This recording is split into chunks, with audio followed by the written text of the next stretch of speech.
അസ്സലാമു അലൈക്കും വറഹ്മത്തുള്ളാഹ്. എല്ലാവർക്കും റമദാൻ കരീം. ഈ റമദാൻ ഇങ്ങനെ വരുമ്പോൾ നമുക്ക് ഓരോരോ ചിന്തകൾ വരും. പ്രത്യേകിച്ച് ഈ പ്രവാസികൾക്ക്. പ്രവാസ ജീവിതത്തിൽ നോമ്പ് ഒരുപാട് അനുഭവങ്ങൾ നമുക്ക് തരും. അതിൽ കുറേ നമുക്ക് പഠിക്കാനും ചിന്തിക്കാനും ഉണ്ടാവും. അതുപോലെ ഒരുപാട് നൂറുകണക്കിന് അനുഭവമുണ്ട്. ഞാൻ ഒരനുഭവം ഇന്ന് നിങ്ങളെ മുന്നിൽ ഞാൻ പറയാൻ ആഗ്രഹിക്കുക. ഈ ഗ്രൂപ്പിലുള്ള പലവർക്കും അറിയുന്ന ഒരു പ്രദേശമാണ് ഫുജൈറയിലെ ഉറുഫ.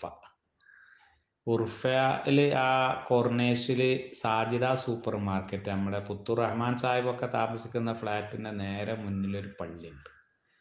ഞാൻ ഇടയ്ക്ക് എൻ്റെ കട അവിടെ അടുത്തായതുകൊണ്ട് ഞാൻ അങ്ങോട്ട് ഇടയ്ക്ക് നോമ്പ് തുറക്കാൻ പോകും. ആ പള്ളിൻ്റെ മുന്നിൽ കടൽക്കാറ്റും കൊണ്ട് വൈകുന്നേരം മഗ്‌രിബിൻ്റെ മുമ്പ് ഇഫ്താർ മുന്നിൽ വെച്ച് ഇങ്ങനെ ഇരിക്കണ ആ ഒരു രംഗമുണ്ടല്ലോ, ഇഫ്താർ സമയം കാത്ത വല്ലാത്തൊരു അനുഭൂതിയാണ്. തന്നെയല്ല, പല രാജ്യക്കാരും അവിടെ വന്ന് അവരുടെ സ്വഭാവം, അവരുടെ പെരുമാറ്റമൊക്കെ ഇങ്ങനെ അനുഭവിക്കാൻ നല്ലൊരു അനുഭൂതിയാണ്. ഞാൻ അവിടെ പോകാറുണ്ട് ഇടയ്ക്ക്. ഒരു ദിവസം അവിടെ ഇഫ്താറൊക്കെ കഴിഞ്ഞ് മഗ്‌രിബ് നിസ്കരിച്ച് ഇറങ്ങിയപ്പോൾ കുറേ ബംഗാളികളൊക്കെ കൂടി ഒരുത്തനെ വളഞ്ഞിട്ട് എന്തൊക്കെ ചോദ്യം ചെയ്യുന്ന കശപിശ. അപ്പം ഞാൻ ചെന്ന് നോക്കുമ്പോൾ ഞാൻ അറിയുന്ന ഒരു സുഹൃത്താണ്, ഇബ്രാഹിം എന്ന് പറയും. അയാൾ രാജസ്ഥാനിയാണ്. ഇബ്രാഹിം ഖാൻ എന്നാണ് പേര്.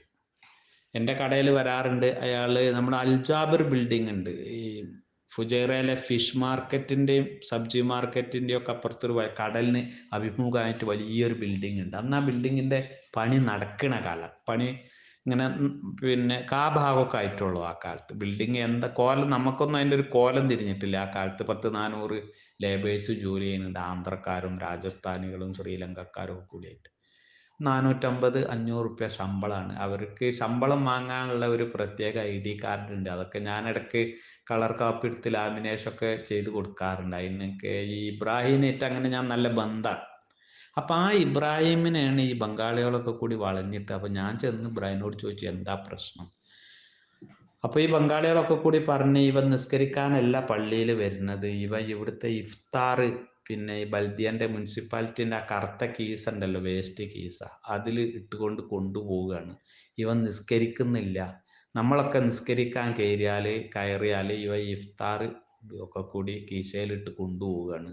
ഇനി അങ്ങനെ വിടാൻ പറ്റൂല, ഇവനെ പോലീസിൽ ഏൽപ്പിക്കണം എന്നൊക്കെ പറഞ്ഞിട്ട് ഭയങ്കര ബഹളം. അപ്പോൾ ഞാൻ ഇബ്രാഹിമിനോട് ചോദിച്ചു, എന്തിനാ ഇബ്രാഹിം ഇങ്ങനെ കൊണ്ടുപോകണം? എനിക്ക് തിന്നാനുള്ളത് ഇവിടുന്ന് തിന്നാൽ പോരെ, എന്തിനാണ് ഇതൊക്കെ കൂടി വാരി വലിച്ച് കീശയിലാക്കി കൊണ്ടുപോകണമെന്ന് ചോദിച്ചപ്പോൾ ഇബ്രാഹിം പറഞ്ഞ്, ഈ അൽജാബിറിൻ്റെ ക്യാമ്പിൽ കണ്ടമാനം ആൾക്കാരുണ്ട്, പാവങ്ങളാണ്, അപ്പം അവർക്ക് കൊടുക്കാൻ വേണ്ടി കൊണ്ടുപോവുകയാണ് എന്ന് പറഞ്ഞു. അപ്പം എനിക്കറിയാം അൽജാബിറിൻ്റെ പിന്നെ ലേബേഴ്സ് പറഞ്ഞാൽ വളരെ ശമ്പളം കുറവാണ്. തന്നെയല്ല, വളരെ ദയനീയമായ ഒരു സാഹചര്യമാണ് ആ കാലത്ത് അവരുടെ ക്യാമ്പിൽ എന്ന് എനിക്കറിയാം. അപ്പോൾ ഞാൻ ഇവനോട് ചോദിച്ചു, അവർക്ക് ഇങ്ങോട്ട് വന്നൂടെ? അപ്പോൾ ഇബ്രാഹിം പറഞ്ഞ്, അവരൊക്കെ ഹിന്ദുക്കളാണ്, അധികവും ഹിന്ദുക്കളാണ്, അപ്പം അവർക്ക് ഇങ്ങോട്ട് വരാൻ പേടിയാണ്. അപ്പോൾ എനിക്ക് ആ ഇബ്രാഹിമിൻ്റെ എൻ്റെ എപ്പോഴും നമ്മളെ കടയിൽ വന്ന് ഇങ്ങനെ കുശലൊക്കെ പറഞ്ഞിട്ട് അങ്ങോട്ടും ഇങ്ങോട്ടും പിന്നെ ഭക്ഷണമൊക്കെ കഴിച്ചിട്ടുള്ള നല്ലൊരു ബന്ധമാണ്. ഒരു പാവമാണ്, രാജസ്ഥാനിയാണ്, 3 മക്കളൊക്കെ ആയിട്ട് ജീവിക്കുന്ന ഒരു 48-50 വയസ്സ് പ്രായമുള്ള ആളാണ്. അപ്പം എനിക്ക് എങ്ങനെയെങ്കിലും ഇബ്രാഹിമിനെ കേച്ചിലാക്കണം. അപ്പോൾ ഞാനിങ്ങനെ 4 പുറം നോക്കുമ്പോൾ നമ്മൾ അറിയണ ഉറുഫക്കാരൻ തന്നെയാണ് ഒരാൾ. ഇപ്പോൾ ഉറുഫയിലല്ല താമസം, ഇപ്പോൾ ഫസീലിൽ എവിടെയാണ്. അങ്ങനെ അയാൾ പോലീസ് ഓഫീസറാണ്. അയാൾ ഇങ്ങനെ ഇറങ്ങി വരുന്നുണ്ട് നിസ്കരിച്ചിട്ട്. ഞാൻ പാഞ്ഞു ചെന്ന് അയാളോട് പറഞ്ഞ്, ഇങ്ങനെ ഒരു പ്രശ്നമുണ്ട്, ഇബ്രാഹിം എന്തോ ഭക്ഷണം കൊണ്ടുപോകുമ്പോൾ പിടിച്ചതാ, ഞാൻ അറിയുന്ന ആളാണ്, ഇബ്രാഹിമാണ്, പാവാണ്, അന്ന് നിങ്ങളൊന്ന് ഇടപെട്ട് പിന്നെ പ്രശ്നം പരിഹരിക്കണം എന്ന് പറഞ്ഞു. അപ്പോൾ ഇയാൾ ഇങ്ങനെ മെല്ലനെ വന്നു, ചോദിച്ചു, ബംഗാളികളോടൊക്കെ ചോദിച്ചു എന്താ പ്രശ്നം എന്നൊക്കെ ചോദിച്ച് മനസ്സിലാക്കിയിട്ട് ആ ഇബ്രാഹിമിൻ്റെ കയ്യിൽ ആ കീസ് ഉണ്ട്, മുനിസിപ്പാലിറ്റിൻ്റെ വലിയ കീസ്. അതിൽ കുറേ ഈ പൊട്ടിക്കാത്ത ഫ്രൂട്ടും കാര്യങ്ങളും ജ്യൂസും ഇതൊക്കെ ഉണ്ട്. അങ്ങനെ ആ കീസ ഒരു കയ്യിലും മറു കയ്യിൽ ഇബ്രാഹിമിൻ്റെ ഒരു കയ്യും പിടിച്ചിട്ട് ആ അറബി സൽമാൻ ഇങ്ങനെ കയറി വന്ന് ആ പള്ളിൻ്റെ ഉമ്മര ഒരു സിറ്റ് ഔട്ട് മാതിരിയാണ്, ഒരു 5-6 പടി ഇങ്ങനെ കയറിയാൽ ഒരു കോലായ മാതിരി ഒരു ഉമ്മരുണ്ട്. ആ ഉമ്മരത്ത് കയറി നിന്നിട്ട് അവിടെ കൂടിയവരോട് പറഞ്ഞേ, നിങ്ങളൊക്കെ മഗ്‌രിബ് നിസ്കരിച്ചത് 3 റക്അത്താണെങ്കിൽ ഇബ്രാഹിം 3000 റക്അത്ത് നിസ്കരിച്ച കൂലിയാണ്. അവൻ ഈ റിസ്ക് കൊണ്ടുപോകുന്നത് റിസ്ക്കിൻ്റെ മുഹ്താജീങ്ങൾക്കാണ്. റിസ്ക്കിൻ്റെ ആവശ്യക്കാരിലേക്ക് റിസ്ക് എത്തിച്ചു കൊടുക്കുക എന്നുള്ള വലിയ ഒരു ഇബാദത്താണ് ഇബ്രാഹിം ചെയ്യുന്നത്. അതുകൊണ്ട് റമളാൻ മാസമാണ് ഒരാളുടെ റിസ്ക് തടയാനല്ല, റിസ്കിൻ്റെ പ്രാധാന്യം അർഹിക്കുന്നതാണ് റമളാൻ മാസം. അതുകൊണ്ട് ഭക്ഷണത്തിൻ്റെ കാര്യത്തിൽ നിങ്ങൾ മറ്റുള്ളവർക്ക് വിശാലത ചെയ്യണം. ഒരിക്കലും ഒരാളുടെ ഭക്ഷണം തടഞ്ഞു വെക്കാൻ പാടില്ല. അങ്ങനെയാണെങ്കിൽ നോമ്പ് നോറ്റിട്ട് കാര്യമില്ല.